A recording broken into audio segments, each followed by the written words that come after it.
We have a full-on, and actually in multitude of ways today. Our studio has been taken over by Scott and Joe. Dun, dun, dun. We took over our own studio. They're in here, guys. They took over their own studio. They are in here. Oh, look at all four of us on the foursome is together. I love it. So we have a complete takeover today. In addition to that, Rebecca has taken over the podcast. Finally, we're not going to talk about any deep feeling shit. Get anything of value today.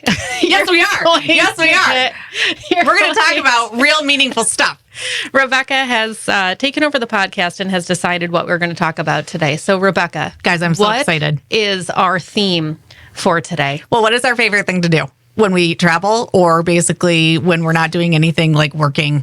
We like to play Busted by Babes. Which really just means we sit in our hotel beds with really scantily dressed clothing. Actually, we don't do that. It's not true. It's not true. I just made that up. That was more for the aesthetic of getting people to watch the show. That's right.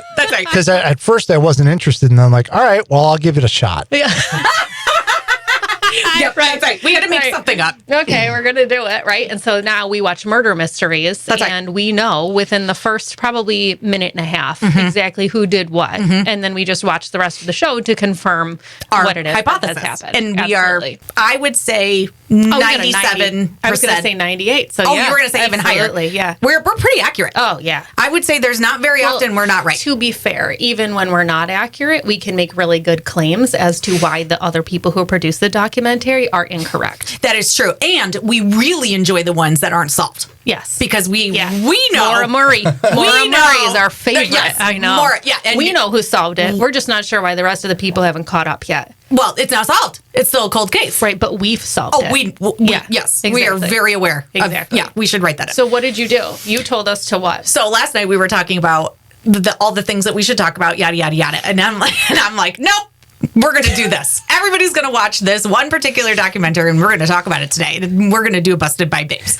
So we all watched the Netflix documentary called Deadly American Marriage. So if you haven't watched it, spoiler alert. Yeah, you might want to pause. Spoiler alert. Pause it, and then watch it later. It's a one-timer. It's not a series. Yep. You can watch it and then come back, and we're going to quickly talk about this. Why we're right.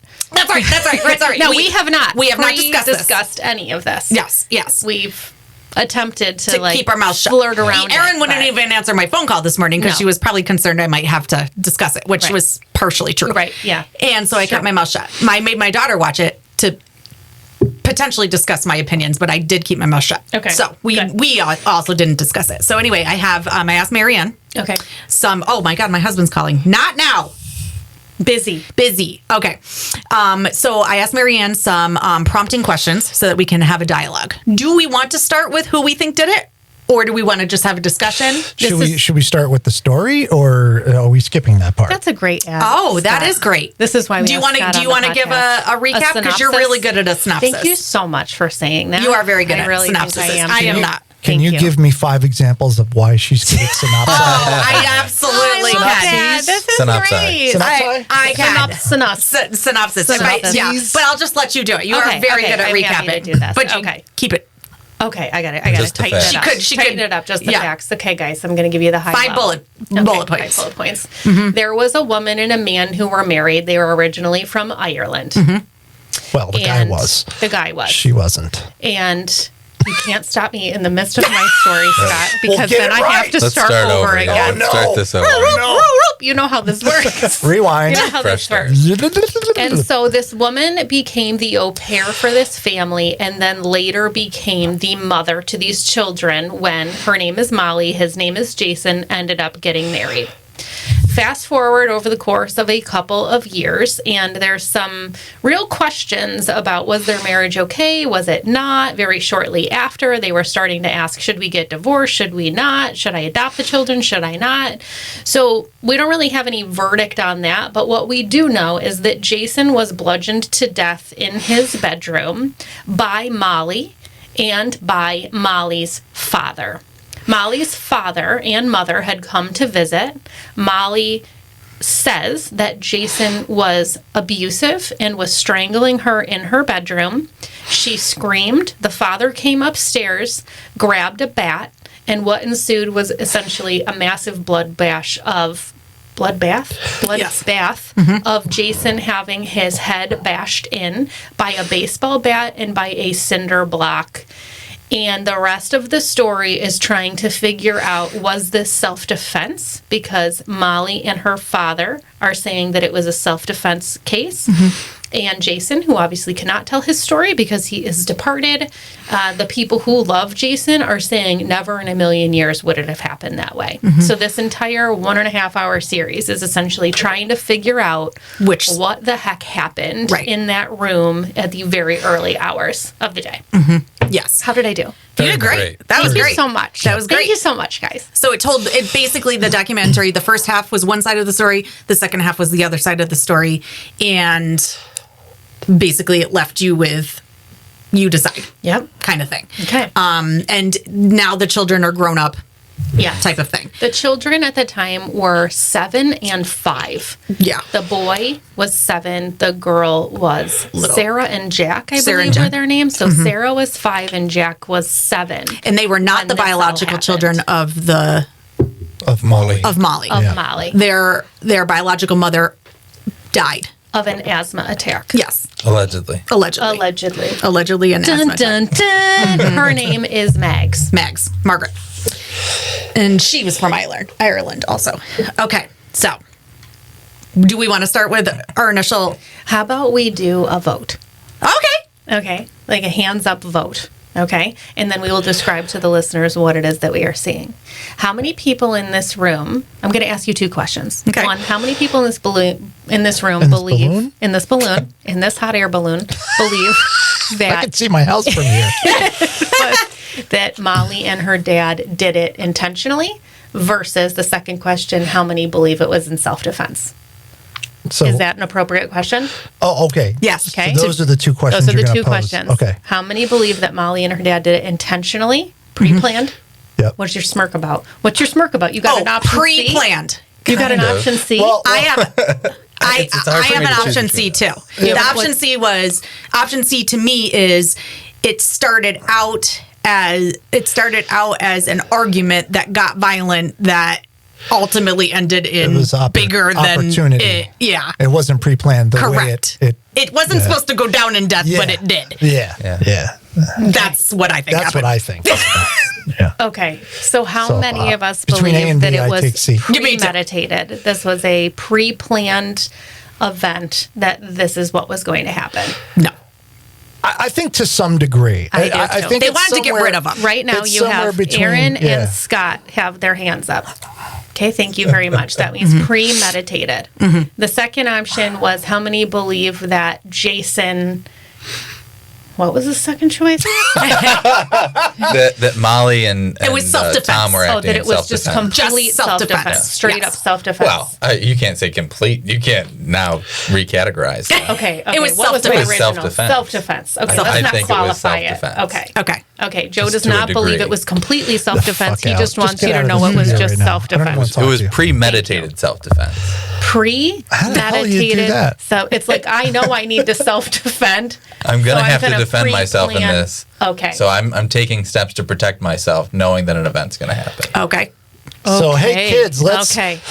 paint some bricks and we'll keep them right by the bed. Okay. And Okay. then choice 3 was, this is something that started as an incident that we were not planning, and then I ended up having to defend myself. I feel that she wanted those kids and she would do stop at nothing to get them. And this was a situation that got out of control. And something went down in that room. He got hurt, and they did something that was not good and had to take care of it because it wasn't going to look good on them. That's so right. they had to take care of him. 100%. They had to get rid of him. I agree. I need you to elaborate a little bit more. What could they have done in that room that was not good? Well, they Whatever clobbered he, him. yeah, whatever he could verbally say that they did to him wasn't going to go well in court. So They were going to get in if trouble. he lived. Yes. So we had to take him out. Yes. Now, was this a premeditated No. thing? It was not. So do you believe she was strangled? No. You do not. No. You Do you believe she started the incident Yes. that night? Oh my 100%. goodness. You believe she started the incident. Verbally. I believe she instigated I believe she's an instigator because she wanted those kids and he knew she was a crazy biatch and was like, absolutely not. What happened after that? She starts an argument and he was like, he responds to said argument. Yeah. And then she smacks him in the head with a bat. No, the father did. father brought the bat in. The bat was not in there. But we don't. She screamed. We don't know. Which brought Tom in. Yeah, we don't know the order. Oh, and I love. She screamed, and he goes upstairs, and the mom goes back to bed. Right. Yeah, that's. Oh, she's just up there screaming. Yeah. Good night. No, I think no. I think the father is an ex-FBI agent. Right. The father was all supportive. Daddy's little girl. Sure. The father and the daughter had been talking. The daughter had been saying to Dad, my husband doesn't want me to have those kids. And he's like, well, I know you want those kids. That's all you wanted. She is an obvious liar. She had been telling everybody she had a sister who died. She never had a sister. Or that she gave birth to She Sarah. told everybody she gave birth to Sarah. She never did. She wanted those kids no matter what. The father was going to make that happen no matter what. But I think that she manipulated the father 100%. by saying, I mean, okay, so going back a little bit when they unfold like some audio and stuff, I don't think Jason, the dead guy, I don't think he's completely blameless. No. I think he was definitely having some anger issues. We don't know why. We don't know if it was a mental health thing or if he was sick of her shit, if she had pushed him to that point. But either way, he was like not happy. Correct. And he was just like fed up. And I think that she took that development and told her dad and maybe embellished a little bit. 100%. So when she screamed, her dad's like, oh, it's going down. That's right. Go Grabbing time. the bat. Go time. And she probably warned him, he's been drinking tonight, so he's probably going to try some shit. That's right. It was all, yes, 100%. Meanwhile, 0.02 That's in right. the BAC levels. That's right. So it would But help me. that was at the time of death. He may have gone to bed drunk. Correct. I have a big problem with that. Correct. He may not have woke up drunk, but also you don't know what his state was like even at 0.02. Right. They had said He at could have time been- of death he was 0.02. Right. But we don't know because didn't they say something about the cold body? They don't know how long it took to call it in. The EMTs were like, when did he die? Right. There was a lot of time passing. They don't yeah. So it would help me to know each individual idea that you both have, you all have about what happened here. Just individually, can you please tell me your frame of reference? What is your conclusion at the end of this? What happened there? In the room? Yes. You're saying it was an instigated situation that got escalated out of control and she laid it all out so that it would be like this. Father comes up to protect her, ends up hitting him with the bat, and that the situation that unfolded was too bad because if he was still alive, they would be in a lot of trouble, so they had to take care of it. Correct. Based on evidence that his head was smashed in numerous times. If it was self-defense is I get you quote unquote blacked out, knocked out, then I go get the kids and the mom and run out to the road and call the cops. You don't kill someone over Jello. self-defense. Your point of view, Scott, is I think it was a crime of opportunity. okay. I think that, so one of the points that I think it was one of the DAs or something, or it was the sheriff's investigator said, if it was self-defense, how do you hit someone in the back of the head with a bat when he's coming at you? Correct. So I think what happened is that there was a scuffle. I think she screamed. Dad came up for whatever. Jason's back was to the dad, and he whacked him. And Jason was like freaking out and realized that he wasn't dead, or he was, whatever. And so they realized that they had to finish it off because he was going to be like, I've been sitting here and I get hit from behind with a bat. But you also said you don't feel he's blameless. So how does that add into your version? Because the time leading up to that with his, I'll say, verbal abuse, whether it is actual abuse or not, is kind of in question. His verbal attitude, his verbal way of being between her and the kids and everything. I think that because he was that way, she took it to a new level. She used that as an excuse to build up this new narrative about him being abusive physically, more so than he actually was. Okay. The father is automatically going to take her side. There's not going to be any question. And I just think that it was a crime of opportunity. The parents were there, and she saw a window for that to happen. I mean, Okay, Joe. I'm at a much different place with it. Okay, thank you for sharing that. I got a different picture of the This is a safe story. place, Joe. Yeah. This is a safe place. So I believe that Jason was abusive. Okay. I think that he had a wife who died under mysterious circumstances. Asthma attack, I'm not sure. There may not have been signs of strangulation. I think that's like one of the pain points is there's no physical marks of abuse except maybe that mark that Molly had that was like a snag or skin of some sort. Which I'm only going to pause you because I did. My antenna went up when they said asthma attack. I went, what? And then I did say, who the fuck has a brick in their bedroom? Because in the beginning, no one addressed that. I'm like, who has bricks in their bedroom? Yeah. That's weird. And it was there for an art project, which it clearly wasn't. What? Yeah. Like, that was weird. So there were a lot of antennas in the beginning, and I thought that's strange. So I think Jason is abusive. I think he's a hothead, and I think he was probably drinking a lot. I think the recordings that she took of him were likely because she was becoming more scared that something was going to happen, either physically or he was going to leave and take the kids. I think she then started telling her father about the situation, about him being abusive. That makes the father kind of like primed to act, so that when he's there that night and she starts to scream, he's thinking this is happening. He rushes in and starts to, defend her. But things get ugly quick, and the dad, I'm assuming, is so enraged at that point that's where the malice comes from. That's why there's blood splatter in multiple rooms. That's why it carried on. That he was both of them were probably so angry and fed up with what had been going on that they just decimated this man. They overdid it. They unleashed. And then afterwards, Tom is a former trained FBI, went into cleanup mode. So all the acts about coaching the children or coming up with the other stories, that's all like planting that he was an MMA fighter, or like all of this, like I was scared for my life, like he was trying to get the self-defense window open. Like he was trained. He knew how to clean exactly that situation up, but I don't think he went in to kill him. And I don't think the motivation to get the kids would be enough to do what they did to him. Wow.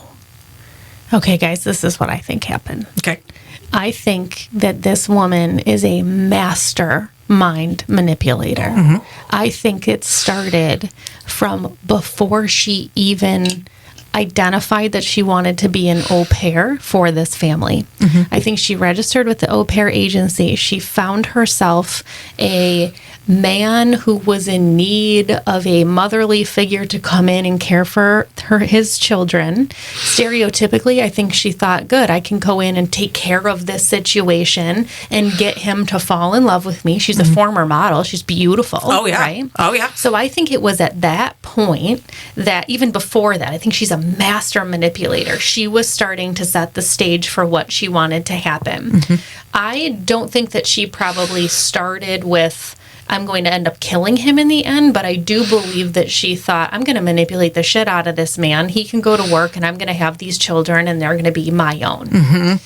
So then as it starts to unfold, you start to see that she is forcing marriage on him. Oh, yeah. Right? She's very like, you need to get married to me. You need to. And at that point, he, who's a smart businessman, is thinking to himself, something about this doesn't feel great. So you'll remember the point where he was like, I don't want these children to be traumatized. They've just lost their mother. And I want if something were to happen to us, which is not something, in my opinion, you say unless that thought is already on your mind. So you're already starting to see signs that something spidey sense is going on. This woman is just a little half inch off her rocker, in my mind. Because it's all in He writing knows in that. in He those feels emails. that. All the emails are starting to show he's second guessing this. Absolutely. But this is to his she family, right? Continues to manipulate something fierce into, and I unfortunately believe this happens a lot, not just in these types of cases, convinces this individual, you need to marry me, and here's why you need to. He folds, he does it. So you're seeing that it also said within 1 week after they walked down the aisle, she's already talking to a divorce attorney about what it is that would happen to these children. Right. That's right. So she's already, you can see Right. that she's setting these stages. And that daughter freakishly looks like her. yes. Freakishly looks like her. Which I also don't think is unintentional. I agree. I believe that, again, there's been this master manipulation and predetermination from the very beginning.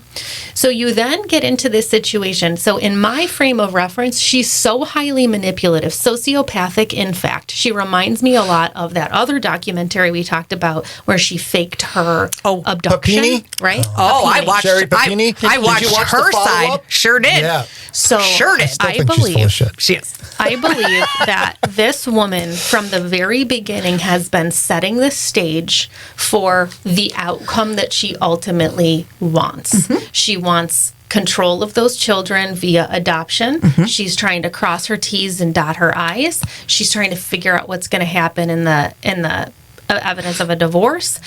I think she's slowly but surely, and I believe that counter to your point, I believe that's why she started to use the recording devices, because she was thinking to herself, I know exactly what these conversations are going to sound like, and when I sound like, no, please, I'm sorry, that's not. She was what I manipulating meant. those too. I believe that was a manipulation. 100%. I believe she was poking the bear. I believe that, I'm trying to take his point the of view. bear reacted. Thinking, absolutely.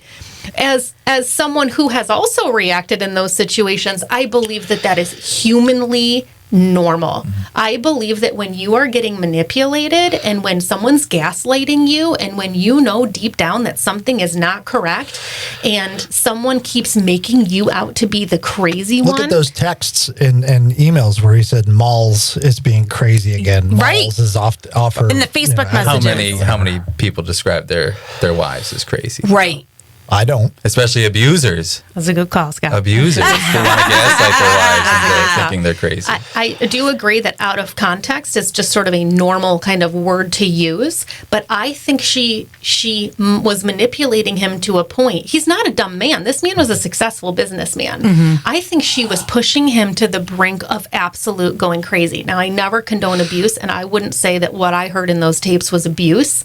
I heard a lot of gaslighting. When in that conversation where he was talking about dinner, he was saying to her, nope, let's go back to the point. The point I'm trying to make is this one, because all she's doing is she's going over here and she's doing this and she's changing the topics and whatever. So I think she's had this in her mind the entire time. I believe the other linchpin for me was Dad and Mom canceled their plans in order to come out. I think that was coerced. That and particular I think time. that daughter was like, hey, I'd really love it if you happen to be free. Such and such is going on. He's getting a little more, boisterous. He's drinking more. He's whatever. Dad and Mom come out from just a friendly visit, but it's more of a protection. She's primed the pump with her father, in my opinion, from the very beginning, because he's a completely perfect victim in this, right? Whose dad is not stepping in when you see this happening. And so 100%. Ultimately, He is all in. She concocted the entire situation that happened.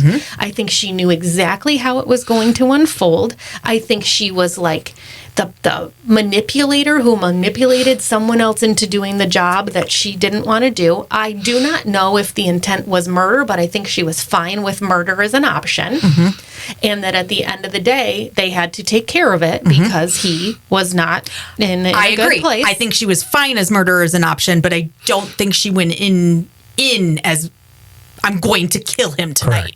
Yeah, I think she thought, I'm going to further manipulate this situation by showing my dad that he is He's whatever. terrible. I deserve I'm building Yes. my case that I deserve these kids. Yes. That's what I think. And yes. I need to keep showing you, if I'm highly manipulative, Mm-hmm. that this is a reoccurring, increasing level of concern case. Yes. Where, it could have been the case that even the manipulation of the strangling or the whatever was going on was also prompted, like, go ahead, hit me. Right. Right. Go ahead. And Correct. I dare you Correct. too. Right. I But also think don't- she looked up, if you were to be strangled, would you pee your pants? I pee my pants every freaking 5 seconds. She peed her pants? Yes. Pee your pants. Oh, I missed the pee your Which pants was about part. being unconscious. Yeah, it was about Correct. being unconscious. But they say I missed the if pee your pants. if you strangle, you're not, and that's the other thing. Neither of them. If it was self-defense, wouldn't you have bruises and stuff on your body? He was the dad, completely unharmed, not a scratch on his body. She had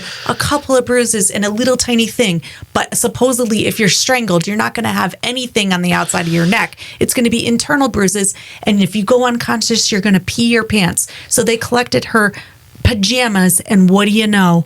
Total urine in the crotch. Collect every single one of my pants. You're going to find that in Rebecca's pants, too. Every single no one of them. strangulation there, guys. It's coming in part Just- 2, by the way. That's right. Okay. But also, so all you got to do is look that up. Also, I want to say something about the coercion of those children. Correct. So that is not something that happens in one specific incident. No, so it I does do not. not believe that the coaching just happened as a cleanup after the fact. I believe she has been prompting and prodding those children by saying things like, said that. your dad is not nice to me. You have to say certain things because if you don't, you'll get taken away from me. I believe she They was said also that. manipulating those children, effed up out of ultimately wanting them and loving them. But I think she's been priming the She pump. took away the pictures for of their years. Real mom. Absolutely. And all they said was, they said confidently, I've never seen my father lay a finger on her. They could say that confidently.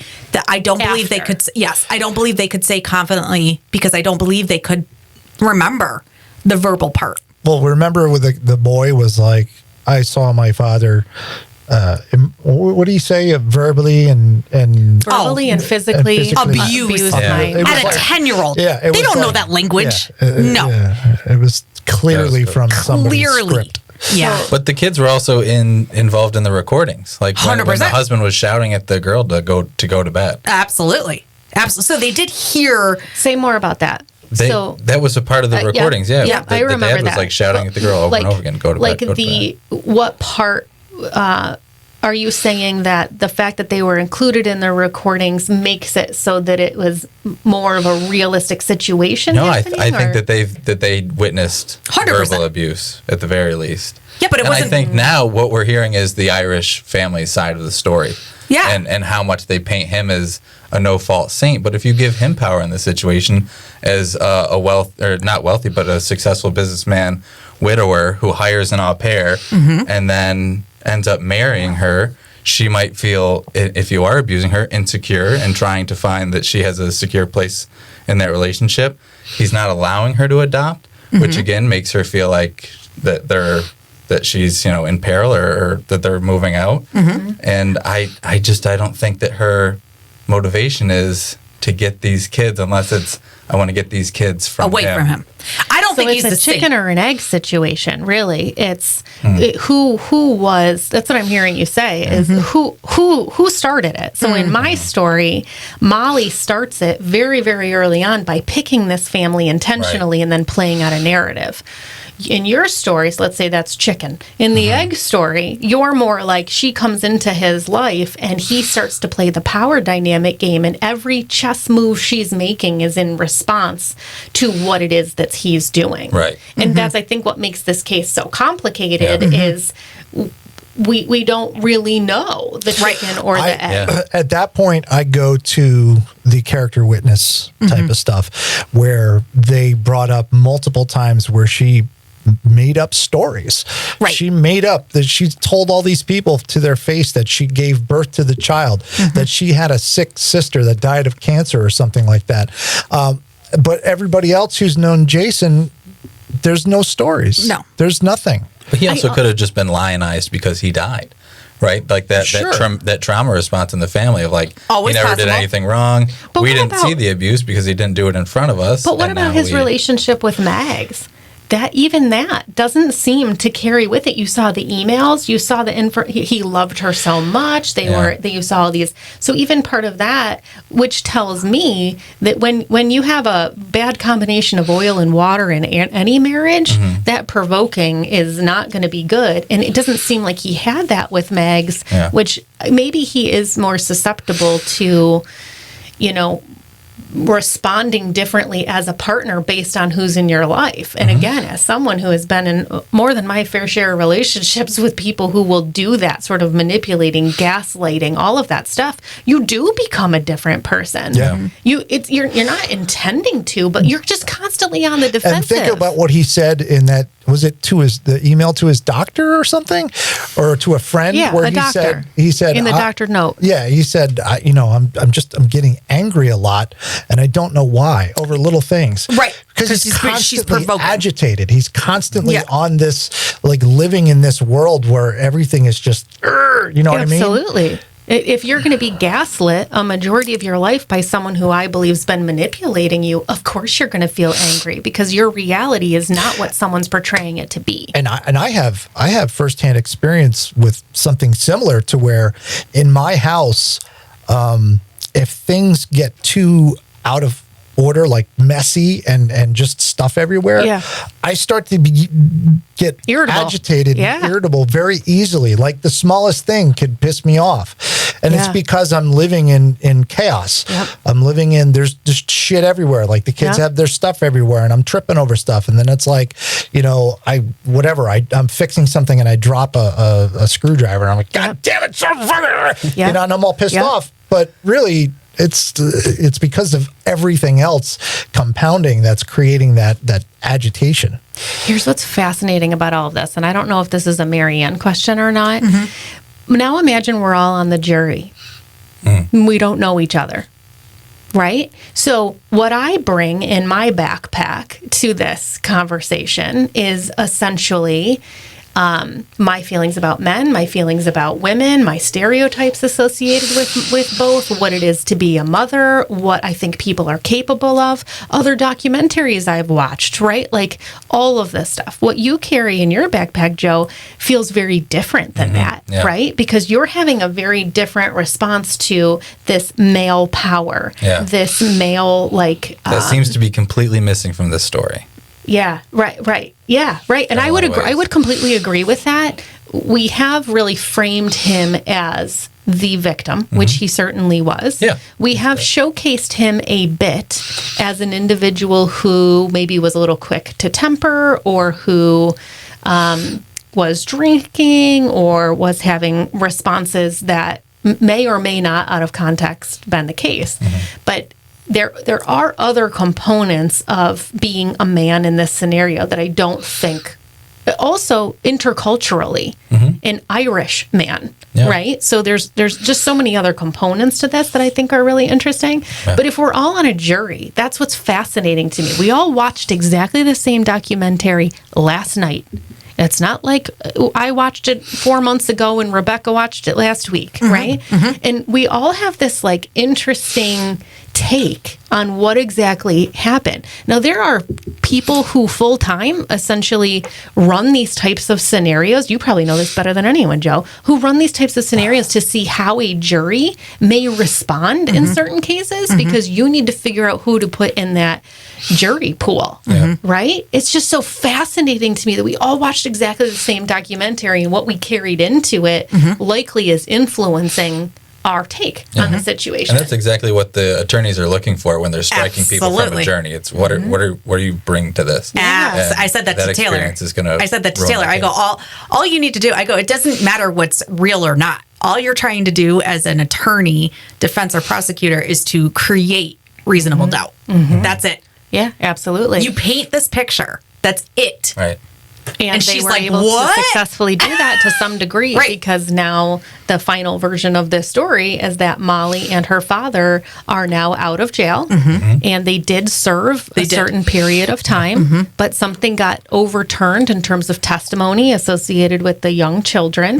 They served out the rest of their sentence and now they're out and it's a That's it. hit or There's miss. a book deal. Yep. Exactly. All Now, right. at the end of the day, the children never did end up going with her. The children ended up going with the family. Never.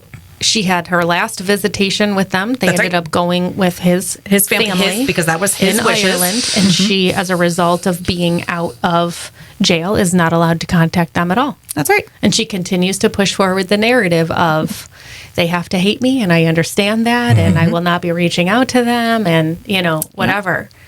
That almost Fascinating. tells me again that I feel like she'd be more after them if that's what this was about. Oh, she can't. Like the motivation would be she Can't. No, she can't do that she now. wouldn't be able to let go. No, No, I think she's moving on to her next, she will. the next opportunity. Yes, I do.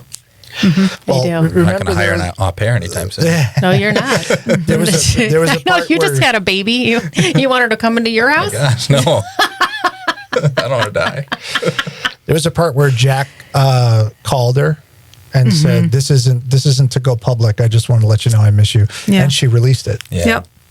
That to That me was tough. says Did you see me looking at you, Joe? Yeah, Did you see me looking at you? That was gross. That me was gross. looking at She's you? trying That is to gross. win the case in the court of public opinion there, and she hurt her kid doing that. Or I don't know if it's her kid, but I have she hurt goosebumps Jack. just even thinking wouldn't. about that. I wouldn't do it. I wouldn't would do it. never I'd be like, in a no. million years. If my son calls and says, "Look, you can't tell anybody this," I take that to my grave. Absolutely. I know. Well, folks, this is your first Smut TV. But just review. wait, I just need to tell you, Yeah. we answered every single one of Mary. We did? I thought I was reviewing Guys. every single one of Marianne's prompts. I am This is Marianne. why I am Erin Marianne, nailed it. you guys. Erin's like, Rebecca's going to take over. I don't need to. I know. Rebecca, you take over. Excuse me, I need to control this narrative. Can we, take a moment? But y'all, And this is why this is going to be our second podcast. This was Rebecca's first Smut TV I takeover. love this one. Thanks for This being here. is great. Where can people go to tell us what they think after they've watched the documentary? Hit us up on the Facebook page. Maybe comment on the social medias. Right? Tell us Call the what you voicemail. think. Call the- Tell yeah. us why you think Joe is incorrect. I'm sorry. Yeah, that's right. We'll put a poll. We'll put a poll. We up. will. Let's put a poll up. Yeah, Totally. Call us on our And voicemail. Tell us what other ones you want us to review. I know. Don't you dare give us another murder mystery. I'm sorry. This we're all podcast in. has just been taken over. The Gone Girl one. Oh, I got a lot of feelings I know, about that one. I know. Tell us what you feel. Hit us with a voicemail. You're going straight to voicemail, just so you're clear. Ain't nobody answering that phone. So No. you can just call and leave your thoughts and your opinions. That's right. And we're all up. Congratulations, Rebecca, on your first Smut Thank you. TV Thank you. takeover. Wow. Hope you Wow. enjoyed it, friends. I loved it. Thank you. Thank you.